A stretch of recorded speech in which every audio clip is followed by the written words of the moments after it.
മുസ്ലിമീങ്ങളായ ആളുകൾക്ക് അള്ളാഹുവിന്റെ ഹബീബ് സല്ലല്ലാഹു അലൈഹി വസല്ലം ഹജ്ജത്തുൽ വിദാഇന്റെ സമയത്ത് പ്രഖ്യാപിച്ചു കൊടുത്ത ജന്മാവകാശമാണ് ഒരു മനുഷ്യന്റെ അഭിമാനം എന്ന് പറഞ്ഞത്.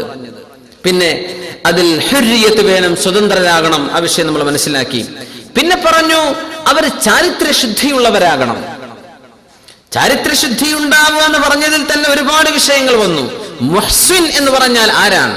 വല്ലദീന യർമൂനൽ മുഹ്സനാതി, മുഹ്സനാത്തിനെ എറിയുന്നവർ, മുഹ്സനാത്തിൽ ആരോപണം ഉന്നയിക്കുന്നവർ. ഹസന എന്ന് പറഞ്ഞാൽ സംരക്ഷിച്ചു എന്ന അർത്ഥം. ഹിസ്ൻ എന്ന് അറബിയിൽ പറഞ്ഞാൽ കോട്ടകൾക്കാണ് ഹിസ്ന് എന്ന് പറയാ. കോട്ടയാണ്, അത് സംരക്ഷണമാണ്.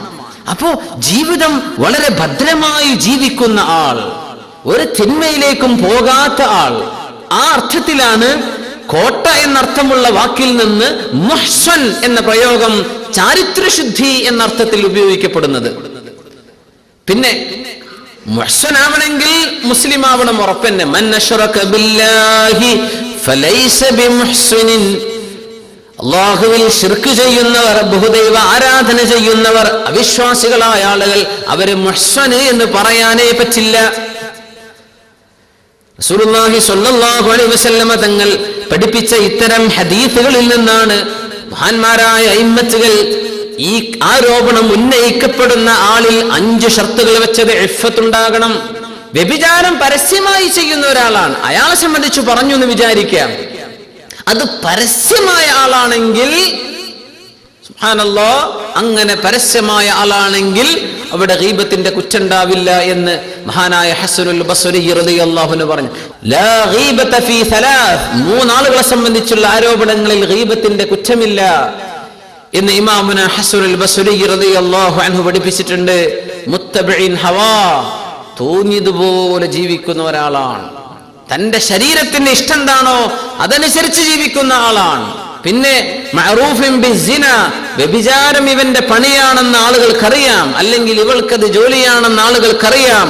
അങ്ങനത്തെ ഒരാളെ സംബന്ധിച്ച് അവൾ വ്യഭിചാരിണിയാണ്, ഇവൻ വ്യഭിചാരിയാണ്, അങ്ങനെ ഒരു ആരോപണം നടക്കുന്നതിന് ഗീബത്തിന്റെ കുറ്റമില്ല. എപ്പോ ഇവന്റെ ലക്ഷ്യം ആളുകൾക്ക് ബോധോദയം ഉണ്ടാക്കലാണ്, മനസ്സിലാക്കി കൊടുക്കലാണ്. സൂക്ഷിക്കണം കേട്ടോ, ഇത് പറയാനാണെങ്കിൽ. അതല്ല, വെറുതെ ഇവനെ ഫളീഹത്താക്കാനാണെങ്കിൽ ഗീബത്തിന്റെ കുറ്റവും വരും. 3ാമത്തെ വിഷയം വൽ ഹാക്കിമുൽ ജാഇർ, അക്രമിയായ ഭരണാധികാരി, അക്രമം ചെയ്യുന്ന, ദുൽമ് ചെയ്യുന്ന ഭരണാധികാരി. അത്തരം ആളുകളുടെ ദുൽമിനെ സംബന്ധിച്ച് പറഞ്ഞാൽ അത് ഗീബത്താവുകയില്ലെന്ന് ഹസനുൽ ബസ്രി റഹിമഹുല്ലാ പറഞ്ഞിട്ടുണ്ട്. ഇങ്ങനെയൊന്നും പറഞ്ഞില്ല. ആളൊരു കാർട്ടൂൺ വരച്ചു, അല്ലെങ്കിൽ ഒരു പ്രോഗ്രാമിൽ തമാശ രൂപേണ, സർക്കാസ്റ്റിക്കലി, വളരെ പരിഹാസ്യമായിട്ട് ഈ വിഷയം പറഞ്ഞു. ഇമാം മാലിക് റളിയല്ലാഹു അൻഹു പറയുന്നത് അങ്ങനെ വ്യംഗ്യമായി പറഞ്ഞാലും ഇവർക്ക് ഈ ശിക്ഷ നടപ്പാക്കപ്പെടുമെന്ന്. നമ്മൾ ഈ മസലയാണ് മനസ്സിലാക്കുന്നത്, അതിനെ ചുറ്റുപറ്റിയുള്ള കാര്യങ്ങളാണ് നമ്മൾ ചർച്ച ചെയ്യുന്നത്. വ്യംഗ്യമായി പറഞ്ഞു, നേർക്കുനേരെ അവൻ വ്യഭിചരിച്ചു എന്ന് പറഞ്ഞിട്ടില്ല, അവൾ വ്യഭിചാരിണിയാണെന്ന് പറഞ്ഞില്ല, പക്ഷേ ഒരു തമാശ പറഞ്ഞു. അല്ലെങ്കിൽ അത് നേർക്കുനേരെ ആ സെന്റൻസ് എടുത്ത് നോക്കിയാൽ ഇത് ഇയാളൊന്നും പറഞ്ഞിട്ടില്ലല്ലോ എന്ന് തോന്നും. അതിന് സമാനമായ സംഭവങ്ങൾ നടക്കുകയാണ്. ശരീഅത്തിന്റെ, ദീനിന്റെ, തശ്രീഇന്റെ കാലഘട്ടത്തിൽ ഇതൊക്കെ നടക്കുന്നുണ്ട്. ഇസ്തബ്ബ, 2 ആളുകൾ തമ്മിൽ അങ്ങോട്ടും ഇങ്ങോട്ടും അസഭ്യം പറഞ്ഞു. അങ്ങനെ എന്താണ് അസഭ്യം പറഞ്ഞത്? ഒരുത്തൻ മറ്റേ ആളോട് പറഞ്ഞു, എന്താ പറഞ്ഞത്? മാ അന ബിസാനിൻ വലാ അബീ ബിസാനിൻ, ഞാൻ വ്യഭിചാരിയല്ല, എന്റെ വാപ്പയും വ്യഭിചാരിയല്ല. 2 ആളും തർക്കിച്ചപ്പോൾ പറഞ്ഞതാ, അങ്ങോട്ടും ഇങ്ങോട്ടും ചീത്ത പറയാ. പറഞ്ഞ കൂട്ടത്തിൽ ഒരുത്തൻ പറഞ്ഞത് ഞാൻ വ്യഭിചാരിയല്ല, വലാ അബീ ബിസാനിൻ, എന്റെ പിതാവും വ്യഭിചാരിയല്ല. അതിലിപ്പോ ഒരു വ്യഭിചാര ആരോപണം ഉണ്ടോ? ഇല്ലേ? ചിലര് പറഞ്ഞു ഇല്ലല്ലോ, അയാള് വ്യഭിചാരിയല്ല, വാപ്പ വ്യഭിചാരിയല്ല, ഇത്രയല്ലേ പറഞ്ഞിട്ടുള്ളൂ, വേറൊന്നും പറഞ്ഞിട്ടില്ലല്ലോ. ഉമർ ഇബ്നുൽ ഖത്താബ് റളിയല്ലാഹു അൻഹു അവിടെയുള്ള സ്വഹാബിനെ വിളിച്ചു കൊണ്ടുവന്നു. എന്നിട്ട് ചോദിച്ചു, എന്താണ് നിങ്ങളുടെ അഭിപ്രായം? ഒരു കൂട്ടം സ്വഹാബത്തുമായി ചർച്ച ചെയ്തു ഉമർ അൽ ഫാറൂഖ് റളിയല്ലാഹു അൻഹു. ഇതിൽ അല്ലാഹുവിന്റെ ശിക്ഷ നടപ്പാക്കപ്പെടുമെങ്കിൽ അത് നടപ്പാക്കിയേ പറ്റൂ എന്നർത്ഥത്തിൽ. അവര് പറഞ്ഞു, സത്യത്തിൽ അവൻ പറഞ്ഞത് ഞാൻ വ്യഭിചരിച്ചില്ല, എന്റെ വാപ്പ വ്യഭിചരിച്ചില്ല എന്നാ പറഞ്ഞത്. അത് അവനും വാപ്പാക്കും വ്യഭിചാരമില്ല എന്ന ഒരു പ്രശംസയാണ്. സംഗതി ശരിയാണ്, പ്രശംസിക്കാൻ വേറെയും വാക്കുകൾ ഉണ്ടല്ലോ. അങ്ങനെ പ്രശംസ പറയണമെങ്കിൽ വേറെ എന്തെല്ലാം വാക്കുകൾ പറയാം. ഞാനും എന്റെ വാപ്പയും വ്യഭിചരിച്ചില്ല എന്ന് പറഞ്ഞാൽ നീയും നിന്റെ വാപ്പയും ഈ പണിക്കാരാണ് എന്നല്ലേ പറഞ്ഞതിനർത്ഥം. ഫജലദഹു ഉമറു 80 ജൽദ. ആ അടിസ്ഥാനത്തിൽ ഈ മനുഷ്യനെ 80 വീതം അടിക്കപ്പെട്ടു. ഉമർ റളിയല്ലാഹു അൻഹു ശിക്ഷ നടപ്പാക്കാൻ പറഞ്ഞുവെന്ന് ഹദീസുകളിൽ രേഖപ്പെട്ട് കിടക്കുകയാണ്. അപ്പോ സംഗതി ഗൗരവമാണ്. ഈ വക കാര്യങ്ങൾ സമൂഹത്തിൽ ചർച്ച ചെയ്യാനേ പാടില്ല. ഈ വക കാര്യങ്ങൾ കാർട്ടൂൺ വരക്കണ്ട, ഈ വക ജോക്കുകൾ പറയണം. എന്താ നമ്മുടെ തമാശ? നമ്മുടെ സമൂഹത്തിന്റെ സെൻസ് ഓഫ് ഹ്യൂമർ എന്താ സമൂഹത്തിലെ തമാശ? ആൾക്കാർക്ക് ചിരിക്കണം. ചിരിക്കണമെങ്കിൽ ഔറത്തിന്റെ ഉള്ളിലുള്ള കാര്യം പറയാതെ ചിരിക്കണ തമാശ പറയാൻ വയ്യ. എന്തൊരു അനാർക്കി! അസ്തഗ്ഫിറുല്ലാഹ്. ഭാര്യയെ സംബന്ധിച്ചോ ഭർത്താവിനെ സംബന്ധിച്ചോ വ്യഭിചാരവുമായി ബന്ധപ്പെട്ട ഒരു തമാശ പറഞ്ഞാൽ ആൾക്കാർക്ക് ചിരി വരുള്ളൂ. അങ്ങനെ ചിരിപ്പിക്കാൻ നമ്മുടെ കൊമീഡിയൻസിന് കഴിയുന്നുള്ളൂ. അധപ്പതനം എന്നല്ലേ ഇത് പറയാൻ പറ്റൂ? അധപ്പതനം. എപ്പോഴാ ചിരി വരാന്ന? എപ്പോഴാ ചിരി വരിക? അല്ല മന്തിക്കിന്റെ കിതാബിലൊക്കെ പറയാം എപ്പോഴാ ചിരിക്കുക? അത്ഭുതം വരുമ്പോഴാ ചിരിക്കാൻ. നമ്മൾ ചിന്തിച്ചിട്ടുണ്ടോ? അത്ഭുതം ഉണ്ടാവുമ്പോഴേ ചിരിക്കുള്ളൂ. അല്ല രസം ഉണ്ടാവുമ്പോൾ ചിരിക്കല്ല. എപ്പോഴാ ചിരിച്ചത്? ഇതിൽ സംതിങ് അൺയൂഷ്വൽ എന്തോ അങ്ങനെ ഉണ്ടെങ്കിൽ ചിരിക്കുള്ളൂ. അതൊന്നും ഇല്ല. ഈ ആഭാസങ്ങൾ പറയാ, തോന്നിവാസങ്ങൾ പറയാ, അത് പബ്ലിഷ് ചെയ്യാൻ ഇഷ്ടം പോലെ ചാനലുകാരും റേഡിയോക്കാരും പത്രങ്ങളും. സുബ്ഹാനല്ലാഹ്, സുബ്ഹാനല്ലാഹ്. വ്യംഗ്യമായി പറഞ്ഞാൽ പോലും അതിൽ ശിക്ഷ നടപ്പാക്കണം എന്ന് ഇമാമുന മാലിക് ബിൻ അനസ് റളിയല്ലാഹു അൻഹുവിന്റെ മാലിക്കി മദ്ഹബിന്റെ അഭിപ്രായം അതാണ്. ഇമാമുന ശാഫിഈ തങ്ങളും അബൂ ഹനീഫ റളിയല്ലാഹു അൻഹുവും പറഞ്ഞ് ഇല്ല, അവൻ വ്യക്തമായി പറഞ്ഞാൽ മതി അത്. കാരണം അതാണ് ഉദ്ദേശിച്ചത് എന്ന് അവൻ സമ്മതിച്ചാൽ അപ്പോഴല്ലേ അതൊരു ആരോപണമാകുന്നുള്ളൂ. അല്ലാത്തത് അവനൻ പറഞ്ഞു പോയിട്ടല്ലേ ഉള്ളൂ എന്ന് ഇമാമുന ശാഫിഈ റളിയല്ലാഹു അൻഹു പറഞ്ഞു. എന്താ പറഞ്ഞത്? ലാ യകൂനു ഖദ്ഫൻ ഹത്താ യഖൂല അറദ്തു ബിഹിൽ ഖദ്ഫ്. ഞാൻ അതുകൊണ്ട് ആരോപണം ഉന്നയിച്ചത് തന്നെ ഇതന്നെയാണ് എന്റെ ഉദ്ദേശം എന്ന് പറഞ്ഞാലേ അത് ആരോപണമാവുള്ളൂ. മാലിക് ഇമാമ വിടുന്നില്ല. ഇമാമുന മാലിക് റളിയല്ലാഹു അൻഹു പറയുന്നത് അങ്ങനെ വ്യംഗ്യമായി പറഞ്ഞാൽ അതും ആരോപണം തന്നെ. ശുഐബ് അലൈഹിസ്സലാം മദീനയിലേക്ക് നിയോഗിക്കപ്പെട്ട മഹാനായ നബിയെ സംബന്ധിച്ച് അവിടുത്തെ നാട്ടുകാർ പറഞ്ഞ ആരോപണം പരിശുദ്ധ ഖുർആൻ സൂറത്ത് ഹൂദിൽ പറയുന്നു, ഇന്നക ലഅൻതൽ ഹലീമുർ റഷീദ്. ശത്രുക്കൾ പറഞ്ഞതാ, ശുഐബ് നബിയെ നിങ്ങൾ നല്ലോണം ബുദ്ധിയുള്ള തന്റെ ഇടമുള്ള മനുഷ്യനാണല്ലോ എന്ന് ജനങ്ങൾ ശുഐബ് നബിയോട് പറഞ്ഞു. അത് പ്രശംസിച്ച് പറഞ്ഞതല്ല. ബുദ്ധിയില്ല തന്റെ ഇടല്ല എന്ന് പറയാനാ പറയണത്. അങ്ങനെയാണല്ലോ, നല്ല ബുദ്ധിയുള്ള അഭിപ്രായമാണെന്ന് പറയില്ലേ മണ്ടത്തരം പറഞ്ഞാൽ. അതിനർത്ഥം എന്താ? ബുദ്ധിയില്ല തന്നെയാണ്. അങ്ങനെ ശുഐബ് നബിയെ സംബന്ധിച്ച് പറഞ്ഞിട്ടുണ്ടല്ലോ. അത് അല്ലാഹു തആല ഗുരുതരമായിട്ടാണല്ലോ അല്ലാഹു അതിനെ ചർച്ച ചെയ്തത്.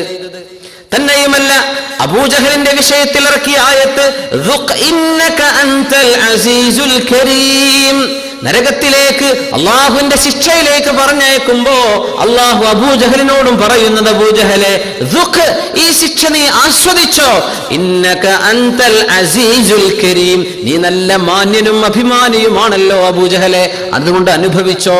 അർത്ഥം നിനക്ക് മാന്യതല്ല, നിനക്ക് അഭിമാനവും ഇല്ല എന്നാണ് അവിടെ അർത്ഥം. മഹാനായ ഈസ നബി അലൈഹിസ്സലാത്തു വസ്സലാമിനെ ഗർഭം ധരിച്ചപ്പോ ജൂതന്മാരായ ആളുകൾ മറിയം ബീവിയെ സംബന്ധിച്ച് പറഞ്ഞത് എന്താ? യാ ഉഖ്ത ഹാറൂൻ മാ കാന അബൂകി ഇംറഅ സൗഇൻ വമാ കാനത് ഉമ്മുകി ബഗിയ. ഹാറൂൻ എന്ന മഹാന്റെ പരമ്പരയിൽ വരുന്നവളെ, മാ കാന അബൂകി ഇംറഅ സൗഇൻ, നിങ്ങളുടെ പിതാവ് തിന്മ ചെയ്യുന്ന വ്യഭിചരിക്കുന്ന ആളായിരുന്നില്ലല്ലോ. വമാ കാനത് ഉമ്മുകി ബഗിയ, മറിയമേ നിങ്ങളുടെ ഉമ്മ ഹന്നത്ത് ബീവിയും വ്യഭിചരിക്കുന്നവളായിരുന്നില്ലല്ലോ എന്ന് മറിയം ബീവിയോട് ജൂതന്മാർ പറഞ്ഞു. അവിടുത്തെ ആളുകൾ ആരോപണം ഉന്നയിച്ചു. എന്താ പറഞ്ഞത്? മറിയം ബീവി നിങ്ങൾ വ്യഭിചരിച്ചു നേരിട്ട് പറഞ്ഞിട്ടില്ല. പറഞ്ഞത് നിങ്ങളുടെ വാപ്പ മോശക്കാരനായിരുന്നില്ലല്ലോ മറിയമേ, നിങ്ങളുടെ ഉമ്മയും മോശക്കാരിയായിരുന്നില്ലല്ലോ. ഇതിനെ സംബന്ധിച്ച് അല്ലാഹു എന്താ പറയുന്നത്? വബികുഫ്രിഹിം വഖൗലിഹിം അലാ മർയമ ബുഹ്താനൻ അദീമാ. അല്ലാഹു ജൂതന്മാരെ ശപിക്കാനുണ്ടായ കാരണം ഒന്നവരുടെ അവിശ്വാസമാണ്. മറ്റൊന്ന് വഖൗലിഹിം അലാ മർയമ, മറിയം ബീവിയെ കുറിച്ച് അവർ പറഞ്ഞല്ലോ ബുഹ്താനൻ അദീമാ, ഗുരുതരമായ ഒരു പച്ചക്കള്ളം മറിയം ബീവിയിൽ അവർ ആരോപിച്ചുവല്ലോ. ഈസ നബി അലൈഹിസ്സലാം വ്യഭിചാര സന്തതിയാണെന്ന ജൂതന്മാർ പറഞ്ഞത്. ക്രിസ്ത്യാനികൾ പറഞ്ഞു അല്ല, ദൈവത്തിന്റെ നേർക്കുനേറുള്ള പുത്രനാണ് എന്ന്. നഹ്നു ഉമ്മത്തുൻ വസത്, നമ്മൾ അതിന്റെ ഇടയില. വ്യഭിചാര പുത്രനല്ല, അള്ളാന്റെ മകനുമല്ല, റസൂലുൻ കരീം, അള്ളാഹുവിന്റെ ദൂതനാണ്, അത്ഭുതകരമായി ജന്മം കിട്ടിയ മഹാനാണ്. അതാണ് ഇസ്ലാമിന്റെ കാഴ്ചപ്പാട്.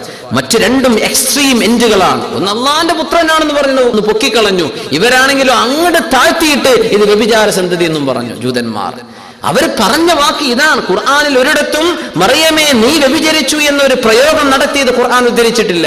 പറഞ്ഞ വാക്ക് ഇതാണ്, നിന്റെ വാപ്പ മോശക്കാരനല്ലല്ലോ മറിയമേ, നിന്റെ ഉമ്മയും മോശക്കാരി അല്ലല്ലോ. ഇത് പറഞ്ഞതിന് അല്ലാഹു എന്താ പറഞ്ഞത്? ബുഹ്താനൻ അദീമാ. മറിയം ബീവിയെ കുറിച്ച് അവർ എന്ത് ആരോപണം ഉന്നയിച്ചു? വല്ലതും നേർക്കുനേരെ പറഞ്ഞോ? ഇല്ല. പക്ഷേ ഇങ്ങനെ പറഞ്ഞാൽ അതിന്റെ അർത്ഥം നീ മോശക്കാരി തന്നെയാണ്. സുബ്ഹാനല്ലാഹ്. അങ്ങനെ പറയുന്നത്, അങ്ങനെ അല്ലാഹു തആല മറിയം ബീവിയെ സംബന്ധിച്ച് പറഞ്ഞ വിഷയങ്ങളിൽ, ശുഐബ് നബിയെ കുറിച്ചുള്ള അഭിപ്രായത്തിൽ, അബൂജഹലിനെ സംബന്ധിച്ചുള്ള പരാമർശത്തിലൊക്കെയും ഇതുപോലെയുള്ള വ്യംഗ്യമായ പ്രയോഗങ്ങൾ നേർക്കുനേരെ പറയുന്നതിന് തുല്യം തന്നെ. അതുകൊണ്ട് ഇമാമുന മാലിക് റളിയല്ലാഹു അൻഹു കർക്കശമായി തന്നെ പറഞ്ഞു, വ്യഭിചാരാരോപണം നേർക്കുനേരെ പരസ്യമായി പറഞ്ഞാലും വ്യംഗ്യമായി പറഞ്ഞാലും ശിക്ഷ തന്നെ, രണ്ടിനും ശിക്ഷയുണ്ട്. സുബ്ഹാനല്ലാഹ്.